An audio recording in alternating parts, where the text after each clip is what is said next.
All right, here we are back to the Teachers Talking Hoops podcast. Uh, as we get close to the school year, Adam gets close to becoming an official teacher. Had some quality teaching experience this summer. hmm I move on in my teaching profession to new challenges and new experiences. Uh, but as teaching changes, I guess college basketball changes. I was waiting for you to put it together. So, Adam, you got anything to kick us off with? Any updates? Any big thing to start? um, and like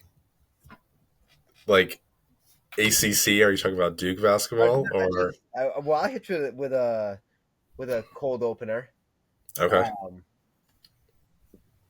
I mean, I got lots of things popping in my mind, but Adam and I were discussing off the camera, off the pod, what we were going to talk about, and he mentioned, it's been a bit, and he mentioned the select team in preparation for the Olympics, and I and thoughts started coming through my mind. He also mentioned the NBA draft, and so then my mind went to, do we start this podcast off with Kyle Filipowski and his off the court drama? Yeah, And that's I decided not to. Although I did have a guy when I went into my new job a couple weeks ago. I had a Duke shirt on, and the guy goes, "Oh, Duke." I'm like, "Yeah." He's like, "That Kyle Filipowski, is he still play there?" I said, "No, he's moved on. Just barely moved on after not almost not getting drafted, but just moved on." Um, but back to the select team. They did release some highlights of the scrimmage, in particular the fourth quarter of hmm the scrimmage, in which the select team was down, and it looked like there was one man that came to the rescue. hmm That's Cooper Flag. hmm Um, you must be feeling pretty good about that. so here's all right. Let's go with this for a question. Cooper Flag looks to be at least a good player hmm in the long run, in the hmm future. It's too early to say he's going to be a great player, hmm but he likely will be at least a good player. hmm Good freshmen or great NBA players aren't always great freshman basketball players. hmm Is Cooper Flag too skinny, too small to be extremely, and what I mean by extremely is, let's say averaging a double double hmm at Duke. Let's say one step further, because that's just good. Can Cooper Flag average 20 and 10 at Duke with his size? And then I guess the other side part of that is, with the team that Duke has, does Cooper Flag even need to average 20 and 10? Um, but is he going to be a great NBA player, but just a good college freshman? I think he's going to be a great college freshman, a great NBA player. I mean, he's already NBA ready. He's doing this against Team USA as a freshman in college. I mean, like the weight room weights will come, but when you're getting praise from LeBron, Steph Curry, and you're playing on the select team and then taking classes in the afternoon and then going to Duke practice, like you're pretty much NBA ready when you're going against those guys because it's only going to help him in the regular season. And I think he can average double double easily. I mean, he's got length, height, a motor, all the tools to be a successful player. So I think 2 for 2, great college freshman, great NBA player. Now, you saw him in person. hmm Will he average over 2 blocks a game this season? Yeah, absolutely, he will, without a doubt. This is good. This is all good news. Without there is no hesitation in my mind. A name. So there is a the Brotherhood podcast, hmm which I listened to. I much preferred Ryan Young as the host of the Brotherhood podcast as opposed to Kale Foster. hmm But I've been listening to it, and a name for our viewers to keep in mind that just continually comes up on the Brotherhood podcast is freshman Con Knipple. hmm They're like, this guy can't miss. He's got a good body on him, and I bring him up only because when you mentioned the NBA draft, I started kind of skimming through real quick, and Reed Shepard popped out at me, and I'm wondering is because Con Knipple before the kind of the hype train started, the thought was here's a guy that's probably he's coming back for sophomore year. He's going to compete for some minutes, but he may not get a ton of minutes. Mhm. And now there's been some stuff out there that he's going to be a first round pick, and if he keeps playing the way he is, that he could be a Reed Shepard type thing. He's Mhm. got apparently a really good shot, an NBA ready body, wide shoulders, can put the ball on the floor. Yeah, I mean, well, I'm sure we'll get to Reed Shepard um, in a little bit, but I mean, yeah, you guys are kind of looking loaded this year, to be honest. I think They've gotten much older. I guess we'll get yes. our Duke talk out of the way. We'll spend about 2 or 3 minutes on Duke. They've gotten older. Mhm. They've got more experience. The other person that's been getting a lot of hype has been Sion James, who I believe Mhm. transferred from Tulsa.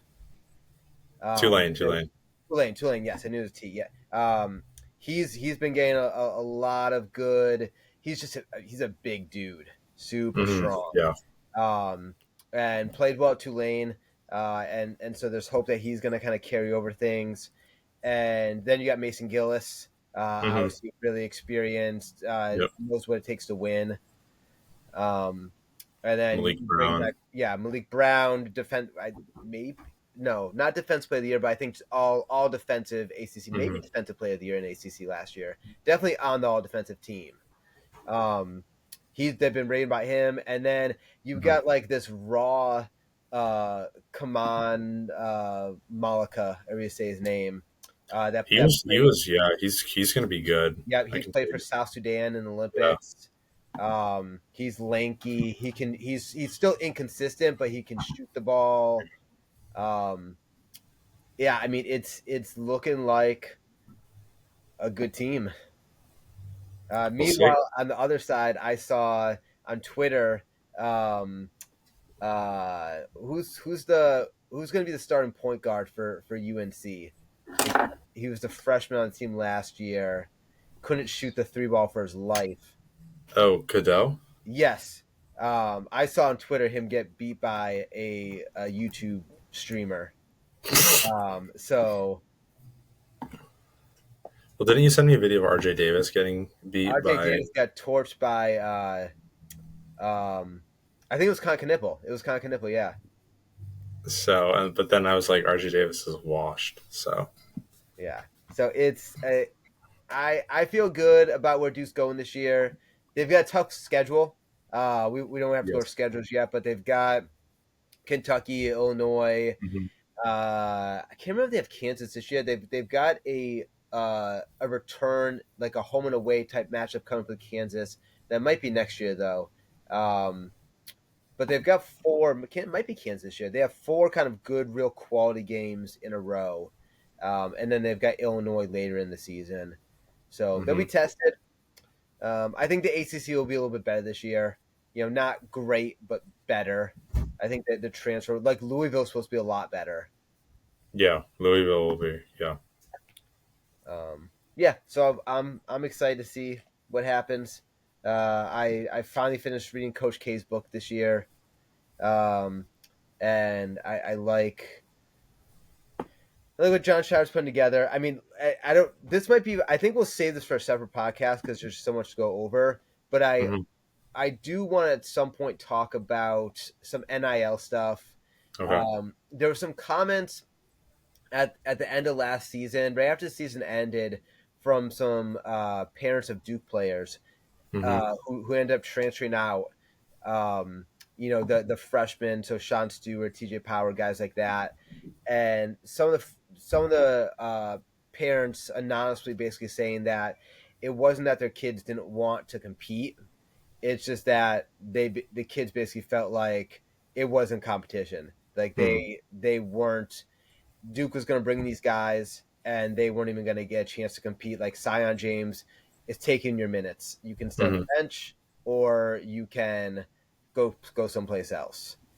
And I think that's sad. Uh, I always like developing talent, but I at the same time, um, I think there's two things you've said about that. One, you could stay on the bench and maybe start your junior year, or there never is such a thing as no competition, right? Right. If you're better than another guy, in I think 9 times out of 10 you'll play. There Hmm. might be that one time where the coach has decided his favorite and he's not going to play you. But if you're, look at Ryan Young. Like Right. like people were like, how come Sean Stewart's not playing? Odds are Ryan Young was just dogging him in practice. Yeah. Yeah. But like that's what it comes with a deep team like that. But like the other side, you look at some of your transfers from this year, like Jalen Blake's and Shoot, and Yep. A they're lot of like, those we guys want, transferred in conference. yes, Shoot went yes, right. somewhere in conference. Shoot went to Virginia Tech, I think, Yep, and Blake's went and went to to Stanford or Stanford. Cal. Yeah, Stanford. Um, Yeah, and TJ Power went to Virginia, which I yeah, think if he can shoot the ball like he was supposed to, that's a nice pickup for Virginia yes. because Well, Virginia got a couple nice pickups this they're so offseason. offensively challenged that like they Yeah, need they something to keep needed on it. the hoop. Yeah, And then um, no, Sean Stewart didn't go, but it was Mark Mitchell. Mark Mitchell went to like a trash team. I feel like he went to like yeah. a bad SEC team or something, Didn't he go to LSU? Right? something like that. If yeah, I feel like we talked about Um, that. I feel like you were kind of like crapping on him a little. yeah, I can't remember if Sean Stewart went, and then Oh, German. it was Missouri. Missouri. It was just Yes, Missouri. yeah, like that. That's whatever. And then Jerry Roach is at Baylor, and Yes. Roach and Blake's were fine. They put in their time at Duke. Yes. Blake's was always going to be the guy. Like Blake's another example, right? Like the rumor was last year. Okay, how do you get Jalen Blake's on the floor? Hmm. And then how you get Jalen Blake's on the floor is the fact that he Right. just busts his butt every single Hmm. like second he's on the floor.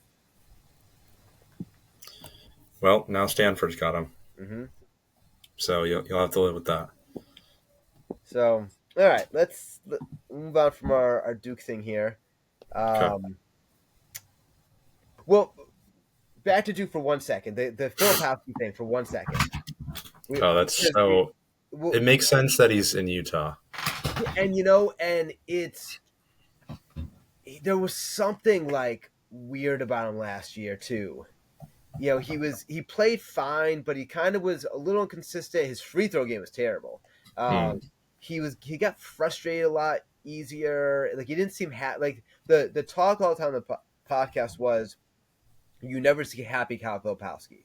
Like even if Hmm. he's doing something good, he just looks like sad and grumpy all the time. Hmm. So, I mean, I I don't know how good of an NBA player is going to be. And Hmm. so him dropping out of the top 10 and stuff like that's all completely valid, I think.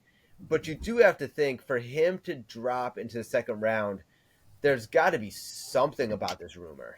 So he, I feel like that's right around where he was going to be picked anyway. Like he was a late first round, early second round guy. Do you think he goes higher than second round if it comes out freshman year? Yes, he had a better freshman year, I think, than sophomore year. I think the hard part is for any player, right? Is you need to show something different your second year, Yeah, right? If you right. are a guy that scores whatever 18 and 12, Hmm. but you're shooting 30% from the 3-point line.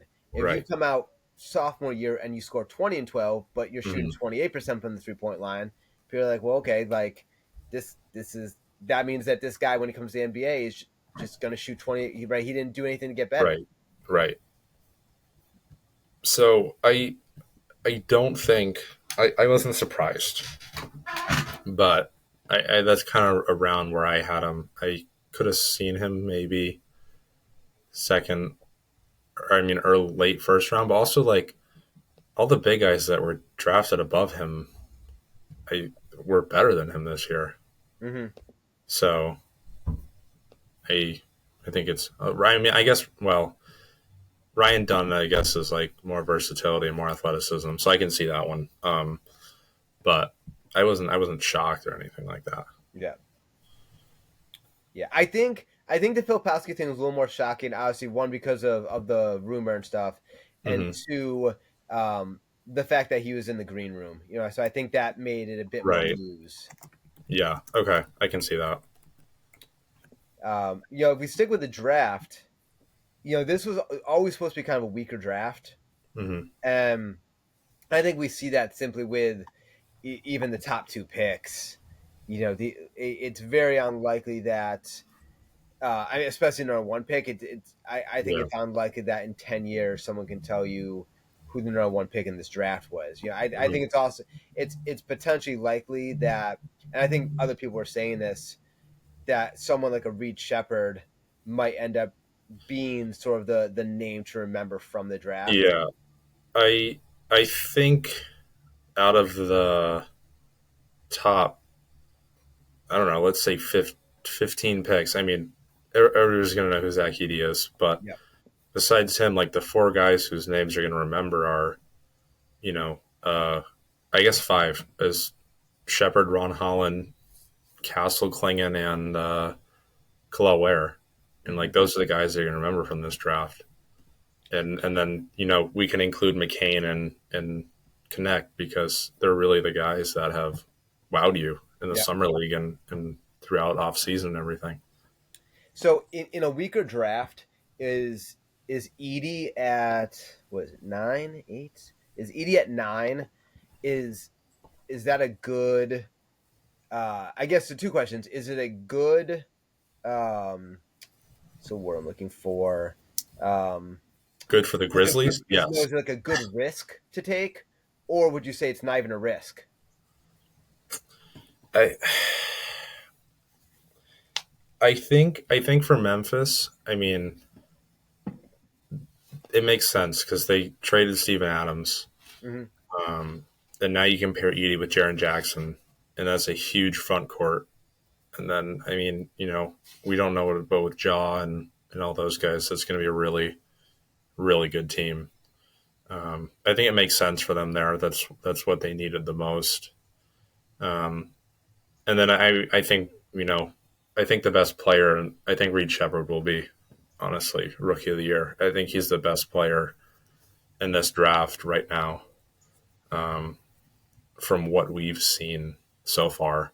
And Mm-hmm. I think Rob Dillingham is probably the second best guy. Him and Reed Shepard have really made a difference. That's going to be so scary in Minnesota, especially with Rob Dillingham coming off the bench after Anthony Edwards and Towns and all of them. That's Mm-hmm. going to be a great squad right there. I really liked. I was a little surprised that Connect fell to 17. I was, but great pickup for the Oh Lakers. yeah, I think so. That's, I wouldn't say, I wouldn't call him the steal of the draft necessarily for if he was picked by another team, Mm-hmm. but I think for the Lakers Yeah. that was a great pickup. Mm-hmm. Good job, It's JJ Redick.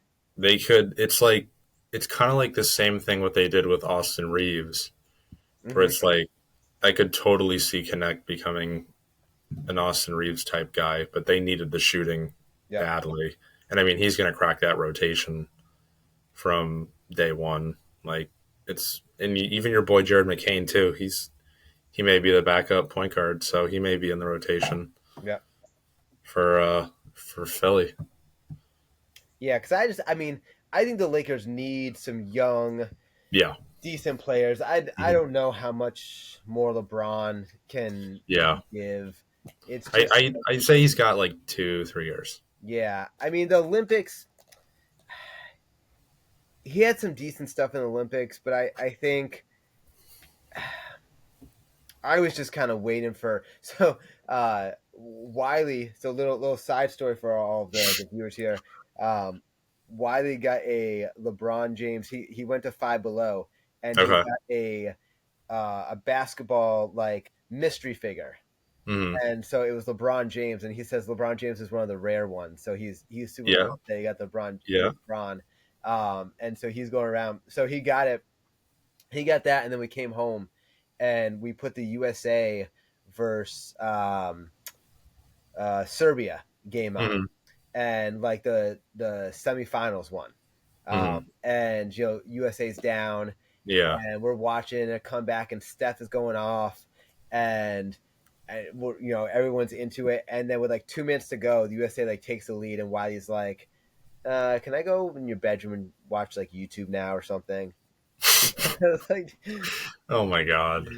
Only so Wiley. he was excited about the LeBron, but only for only a little bit. Temporary. Yeah. Um, That was such a great run. yeah. Like that. I think that team could beat the Redeem team right there. Yeah. And I think Steph Curry, I think, is my second favorite NBA player of all time. Greatest point guard of all time. He cemented it. If there were any doubts, it was cemented with Yep. that shot. Like, did you see what Bam Adebayo said? Where he was about to be like, "What the heck are you doing?" And then he realized he was taking a shot. I can't believe they put Derek White on that team. I can't either. He came in that game, and I don't watch a ton of NBA, but he came in that Serbia game, and I knew he was supposed to have gotten added for his defense. And Hmm. on three straight plays, the guy he was guarding scored. Yeah, I was like, yeah. like, I would have put Jalen Brunson on the team yeah, over, but like, hats off to Serbia. They did pretty good too. But yeah. like, what a heck of a game. Hmm. Both those games for the gold medal and everything. And Yep. Wiley got his figure. Was that with his own money or was that with was that? That was grandma's money. Oh, okay. Nothing like getting a rare figure when it's not on your dime. I know. So Celtics picked up Baylor Shireman. That's a decent pickup. Hmm. Someone that's doesn't need like someone they can bring along, develop a little bit, Right. and if someone gets hurt, he can probably come in and score a little bit for him. Hmm. Celtics have the best G League team. Is that still the main Red Claws? Mm, I want to say they're the main Celtics now. Okay.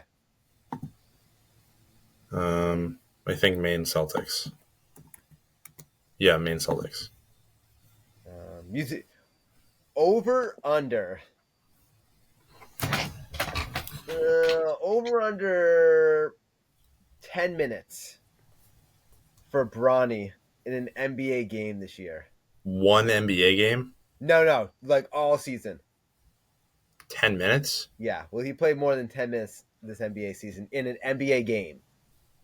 So in one game, No, like all season. Will his minutes add up to over 10? uh, that's so tough because like I want to say no, but then like they could get blown out like 6 times, and if he gets you know 2 minutes, then that's 12. There's also the off chance that he doesn't get brought up. Mm-hmm. I have to look at the roster first, but then it also is like dad's on the team, so Yep. it's not like you can just say no if he's like I want to bring Bronny up. Mm-hmm. Let me look at the roster first. How do you think Uh, JJ is going to do as a coach? I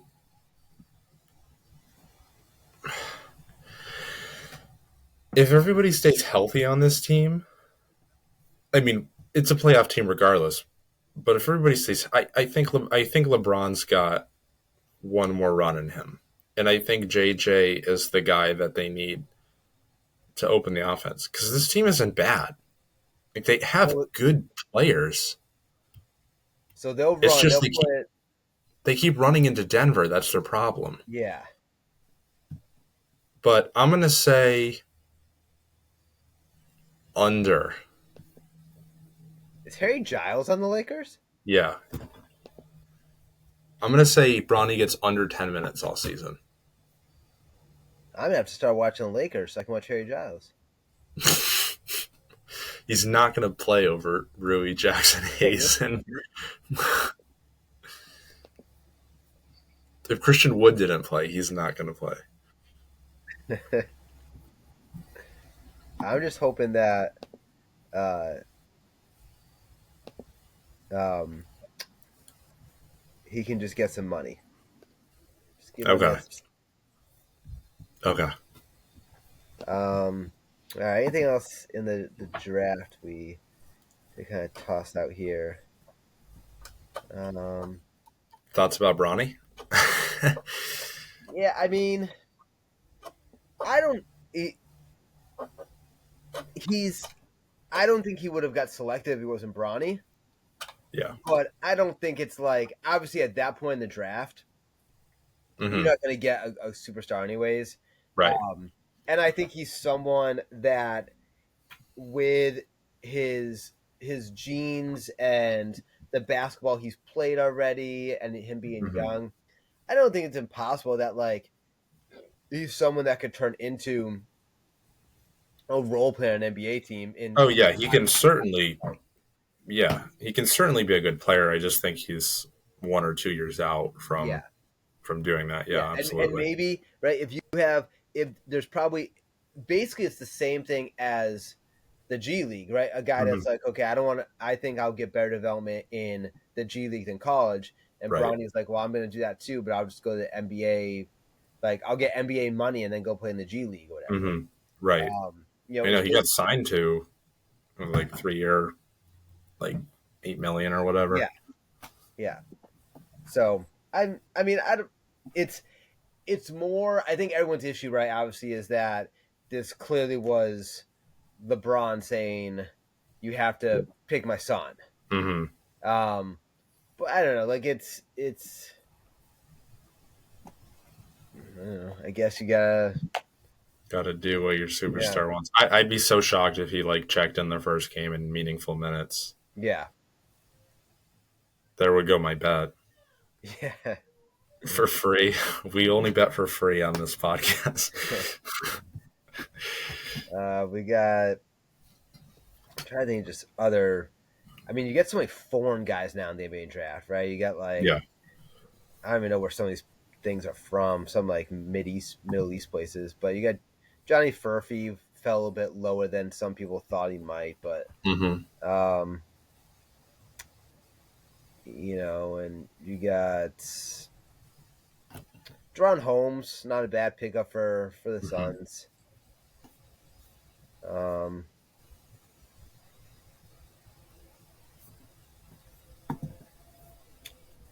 yeah, I mean, I guess probably the most interesting thing of this draft, or one of the most interesting things of the draft to kind of pay attention to during the season, will be um, Clinton and Yeah.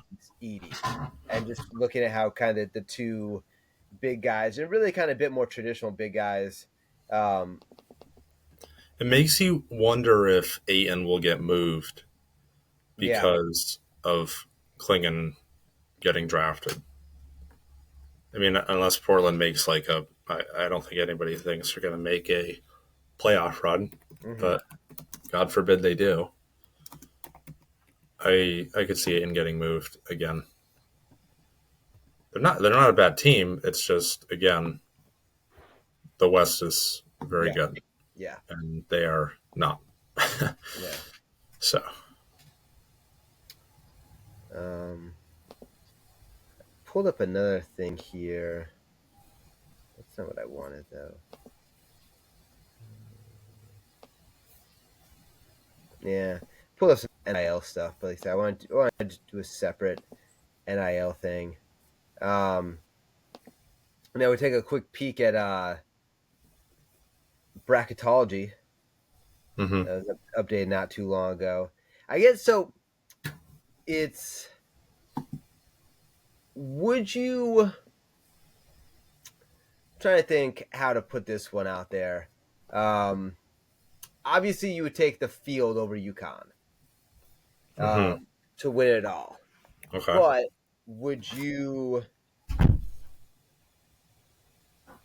Would you? I also think we've talked about this before, Hmm. and the podcast knows how I feel about Danny Hurley.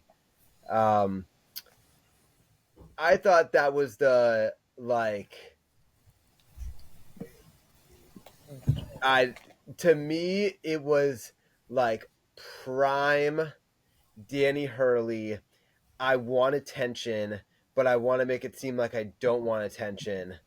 And so I'm gonna like do this thing, and With the Lakers. yeah, he reminds me of a guy like what he reminds me of what people think Bernie Sanders is. There's a lot of people out there that think Bernie Sanders is like like even though Bernie Sanders fights for like the poor, people are like, oh, like you're so rich, and Danny Hurley to me is like, I am like Mr. Blue Collar grit, and like I don't need uh the Lakers money. Meanwhile, what's UConn paying him? Like $3-4 million a year? I thought it was like more towards 5-6. Yeah, that's right. So it's like I don't know. He's like, it's not about the money. It's about staying. Well, of course, it's not about the money when you're still getting $5 million a year. You know, True. this is not like, oh, I sacrificed this great thing for my family to now Right. go live in like a hotel. Mm.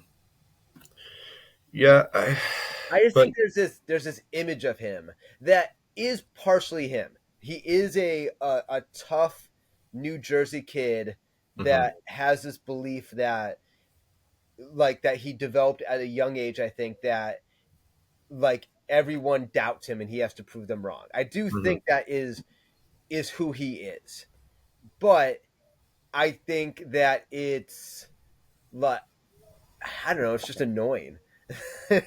Like, Yeah, you really have it out for Danny Hurley. oh man, I I mean, maybe he could prove you wrong.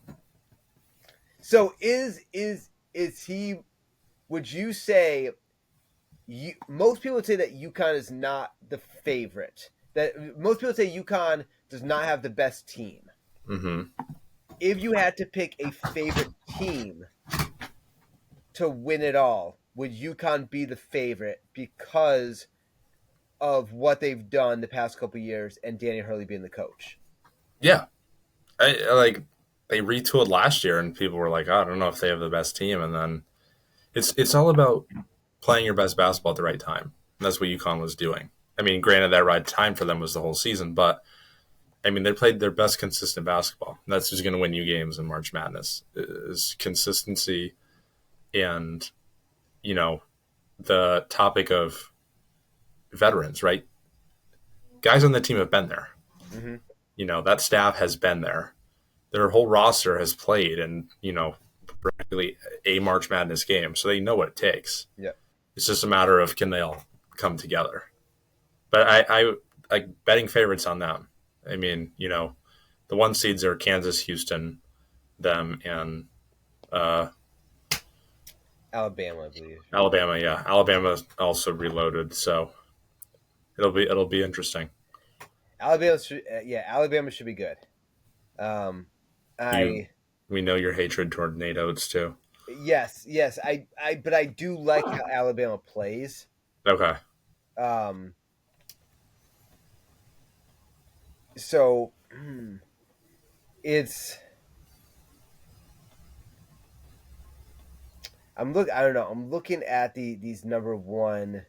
Mm-hmm. Do you, if Houston doesn't have a major injury last year, would who do you like better in a championship game? You like that UConn team or you like Houston? I still like UConn. Yeah. And again, I say that because I filled out my bracket. Houston's not having a major injury. Yep. I mean, the way UConn was playing, even if they played Houston, I don't think it would have made a difference. Trying to see if there's any other big things in here. Um,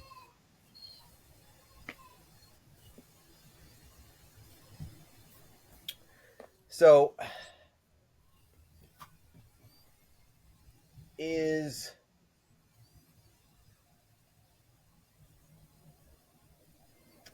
I don't know. I get so let's put out to you then. What do you think has been the biggest? What would you say is the biggest off season storyline for college basketball? It could be about the upcoming season. It could be about a player that left. what would you say the biggest storyline is? That's a really good question. I'm honestly going to say that I think everybody wants to see this as how Cooper Flag is going to start at Duke. I think everybody's really curious to see, what he's made of. That's my big storyline is like, you know, is Cooper Flag going to be the player that we all think he is Mm-hmm. and just take over the entire year, which he can. But he may not because they have so many guys on that team. But you know, your late game guy is Cooper Flag. My concern with Cooper Flag is, and I hope it's not a real concern. My concern with Cooper Yeah, I Flag was going to say there should be no concern. is that every everything that people think Cooper Flag is, he he thinks that for if you take the expectations of Cooper Flag, which we think are ginormous, Cooper Flag thinks all those expectations are underestimating him. I think he is so very similar to Danny Hurley. I think he is so confidently cocky, and I use the term cocky, but I don't mean cocky in a negative way. Like Cooper Flag thinks that no matter who he steps on the basketball court with, whether it's uh, R.J. Davis Mm-hmm. or LeBron James, he's going to win that game. And I think that's what will benefit him. I think I like think so too. I'm a little concerned about if there is like a not concerned's not the right word, but if there's a freshman slump, which will happen, and the slump doesn't have to mean it's a bad thing. It could mean that he maybe it's just like a 3-point slump or something like that, and he goes a couple games where he goes over the course of 3 games, he goes like 0 for 13 from the 3-point line or something. Um, how then the noise is going to pop up, right? Because you're not just Cooper Flag, you're Cooper Flag at Duke, and people want to see both of you fail. And so it'll be interesting. And Cooper Flag, from what I can tell, probably has only ever experienced success. Whether it's on an AAU team or a high school team himself, and so what is then the response to that? yeah, I think with every college player there's an adjustment period, but obviously for some guys they make it quicker than others. And there's going to be at some points that Cooper Flag faces that adversity. And, of course, when you're a guy like that, that's where the light shines a little brighter on you. But I think we're all going to be looking at how he responds to that. I think that's kind of going to define the player that we're going to come to know Cooper Flag as. Is he a guy who, walks away from it, says, here, you have the ball? Or is he the guy that says, give me the ball? I'll make the game-winning shot, do what I need to do. Do you think that college basketball is, for the most part, positionless? Because I only ask that because I'm thinking, in my head, Cooper Flag would be based off of height. A positionless player. Center. I think Cooper Flag is a positionless player. Yes, Right? so because Cooper Flag couldn't bang bodies with Zach Edey. Sure. And that's a tough question, and I feel like we could have like a whole other podcast about that. Is is the modern game flushing out components of 1995 to 2015, right? Because we've seen it evolve where you have guys like LeBron that have played every position, but then you have guys like Jonas Valanciunas that don't play every position. Mm-hmm. So it's I think it's like a guy to guy thing. Like if you're a coach, you're going to know whether your team can play positionless basketball or not. So that's a tough ask. Cooper Flag is certainly a positionless guy, but someone like Ryan Young is not Yeah. a positionless guy. So that it's a I don't know if I fully answered that, but that's a tough, dependent on the team question. Yeah, and I think no, I think you're right because I think you need guys that are positionless, supported by guys that play a position, right? Because I think Cooper Flag can only be positionless if you have Malik Brown on the team. Right.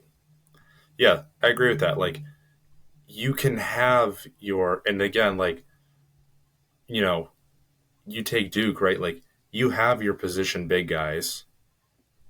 So like if you get them in the post and stuff, your positionless guys can then do the work. Do you think? Let me look up his stats real quick here.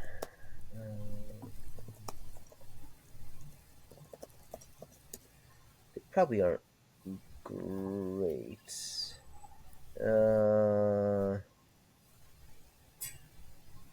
Not a lot of blocks. Paolo, his Mm-hmm. freshman year at Duke, averaged 17.2, 7.8, and Mm-hmm. 3.2 assists.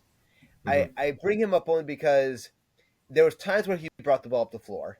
Not as Sure. much as I think Cooper Flag will, but like was I would say he was a positionless big man. I think Cooper Mm-hmm. Flag is positionless, and I Mm-hmm. think Paulo Bancaro was a positionless guy that, for the most part, played down low, but he was kind of positionless down there. Right. Um, do you think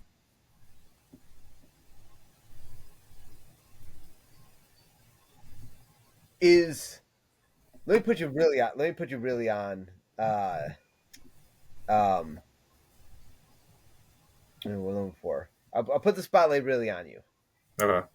Do you believe that Cooper Flag will be the best? I'm gonna say one and done, as opposed to Mm-hmm. freshman, because you could say like uh, Christian Laettner was a freshman at some point at Duke and then play all 4 years. So, it will Cooper Flag be have the best one and done season in Duke history? Not be the best player necessarily. Like you could say maybe he won't be as good as like R.J. Barrett in the NBA. He probably will be, but will he have Mm-hmm. the best one and done season in Duke history? So you got to think like Zion and Yeah. Tatum and I mean without knowing stats off the top of your head, but just off of perception. Do you think Cooper Flag is a better prospect than Zion, RJ, Bancaro, Tatum? Um, you're a little young for this, and I'm blanking on his name right now. Um, shoot. What's his name? He played for the Bulls for a while. Um, Now it's gonna bother me if I can't think of it.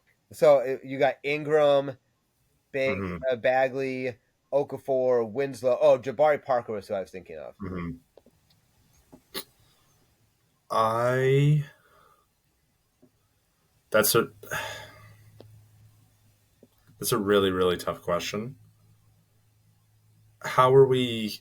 How are we? Impactful, Okay, more so we're not impactful. talking about like win or advance the farthest in the Nope, NCAA nope, tournament. nope.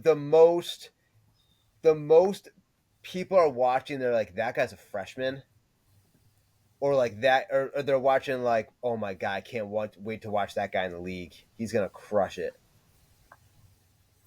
That's hard because those three guys you listed, I said that about every single one of them.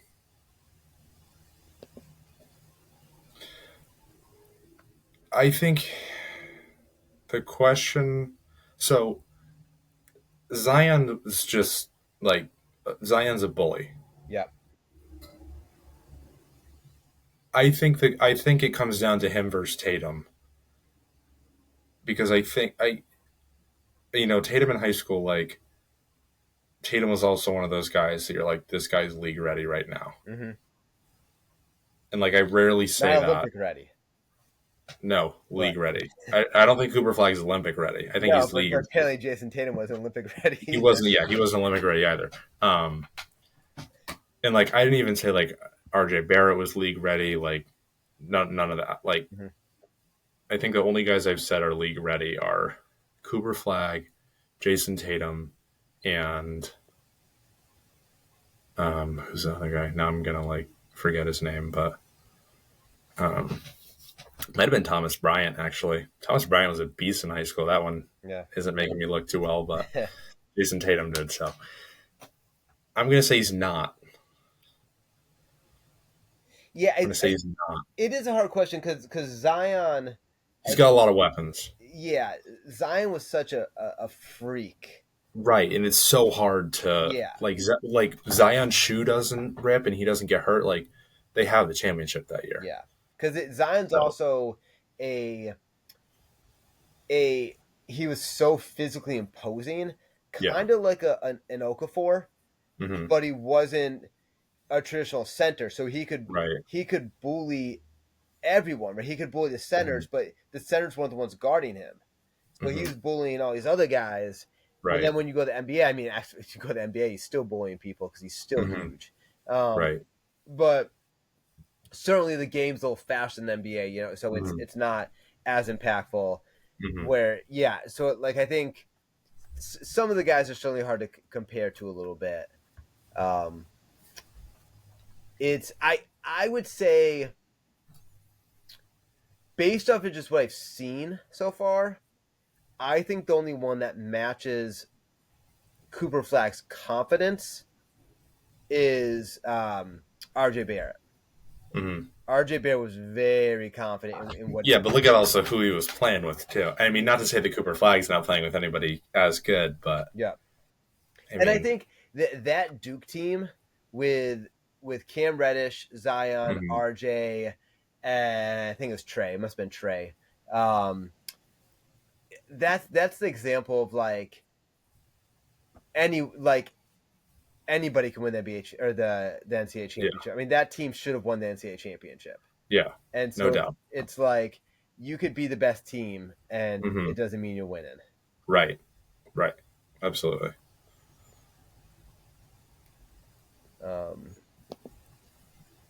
yeah, I'll save my NIL stuff and I'll save my NIL and my kind of like college loyalty transfer hmm portal uh, hmm type question. We can do a podcast kind of purely on that because Yeah, yeah, we can say that. Yeah. I saw some the other day that there was like 3,000 guys still in the transfer portal. Mm, Because you got all these guys like, and I also saw that there was only maybe like 4 or 5 guys in the top 50 for the class mm, of 2025 that have committed. really? So basically, like no one's committed because what's happening is you don't. There's still one more. I think there's one more COVID year, like one more class that might be affected by the COVID year. Hmm But basically, so guys are like, I don't want to commit somewhere, Right. and all of a sudden see that like, okay, this team has 3 seniors and 2 guys hmm that are definitely gonna be one and done. So I'm gonna go hmm there because I'm gonna get playing time, and all of Right. a sudden that team picks up 8 guys in the hmm portal, and you're like, Yeah. well, now I'm not playing. Right. Yeah. I unless you're a guy like VJ Edgecombe or like the Boozer twins, like you're a little I more maybe, wary. maybe not BJ at home because the video going online with Cooper Flag. You see that video? Yeah. Okay. Yeah. But I mean, VJ Edgecombe played for the Bahamas national team, so Uh, he's got a leg up there. he was on Duke was on his short list. Yes. But a Um, great pickup for Scott Drew there. yeah, so I'm just skimming through the um, Kentucky's our team. So who does Duke has Kentucky, uh, Illinois. Um, Tough. I gotta look at maybe is Kansas. Duke not conference schedule. Arizona and Kansas. Duke has a 5 game stretch where they go Kentucky, Wofford, Arizona, Kansas. Wofford be the toughest one of them all. Kansas, Arizona, Kentucky, Auburn, Illinois. So a good non-conference. Mm-hmm. I only bring that up because I was skimming through the bracketology. I see Kentucky at 6, Mm-hmm. which certainly is lower than Kentucky normally is. But Yeah. new coach and a Mm-hmm. lot of those players obviously went to Yeah. um, Arkansas. Yep. went to Arkansas with Calipari. So it'll be interesting to kind of see Yeah. So well. how all that plays out. Um, with my new job and less coaching, I am thinking about maybe trying to get out to a few more games. Maybe get to a BC game or two this year. Maybe a UMass game. Mm-hmm. Um, maybe try to hit up like a UMass like Wednesday game or something like that. Mm-hmm.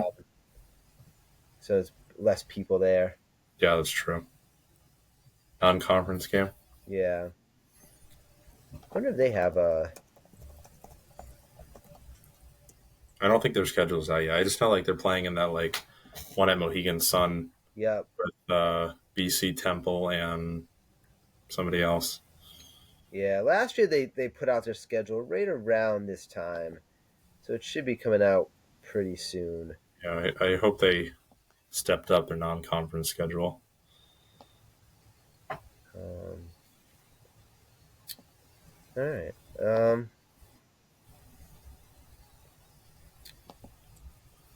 Yeah. Let me hit you with one more question. We'll wrap things up. Okay. Um, let's go with what do you think the most um,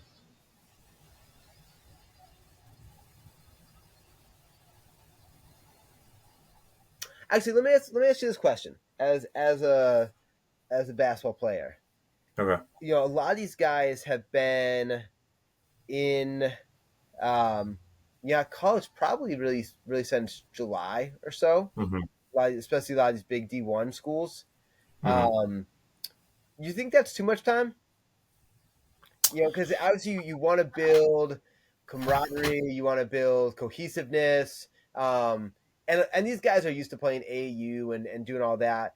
But if to me, as a coach and a runner, it that feels like if you're, I mean, I guess the season starts in November, but it just feels like a lot of time to be Mm-hmm. playing probably competitive basketball, right? Because you assume some Mm-hmm. of these scrimmages at practice are Yeah. pretty competitive.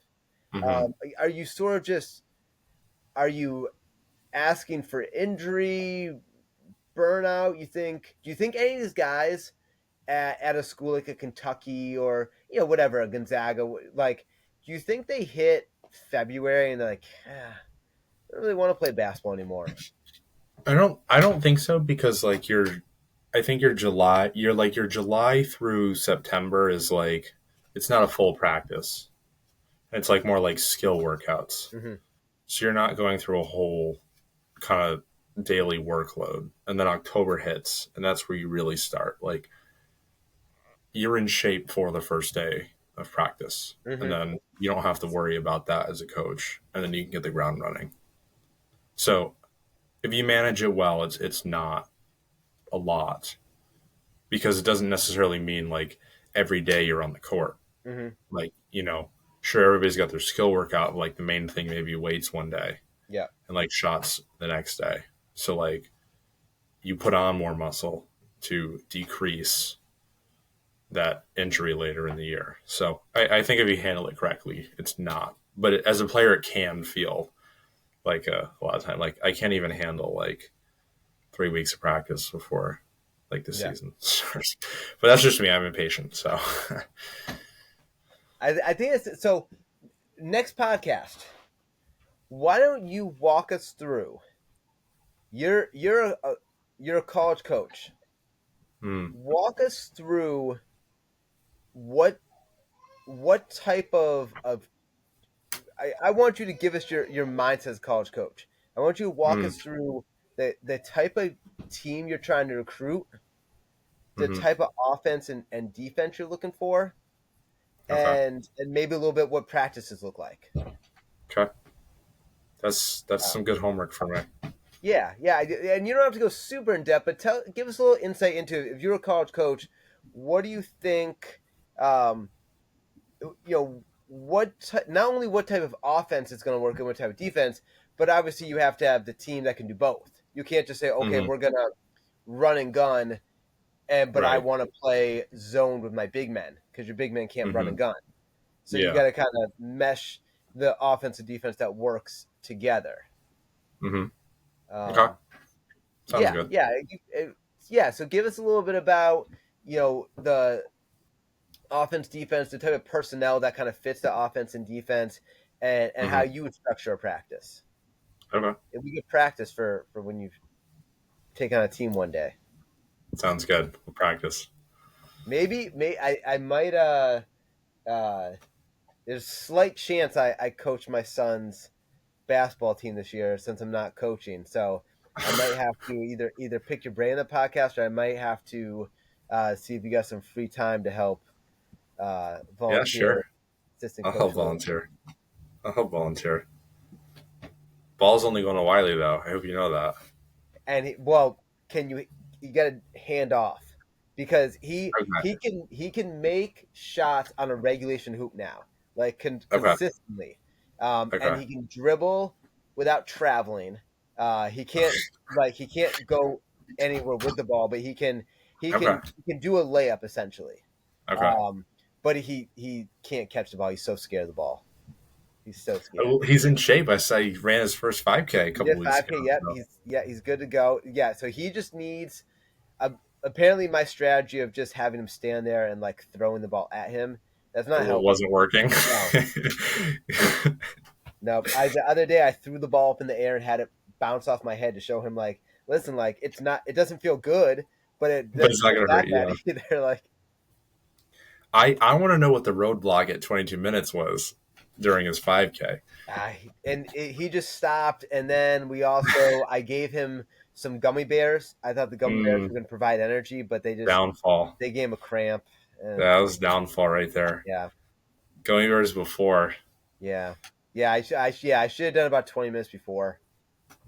like a sugar high. Yeah, I was wondering, I was like, and then you were like, gummy bear plan didn't work. And I was like, maybe it was gummy bears, but I had to find out. yeah. I'll have to try. I'm going to try that now. I'm going to bring some gummy bears. When I get to minute 22, I'm going to eat some and see if it has the same effect. Yeah, you just gotta. Yeah, I think so. All right, well, All he's good to go. So big things coming for right. Wiley. All right. So yeah, we'll be back. I don't know, maybe bi-weekly, something like that. Hmm.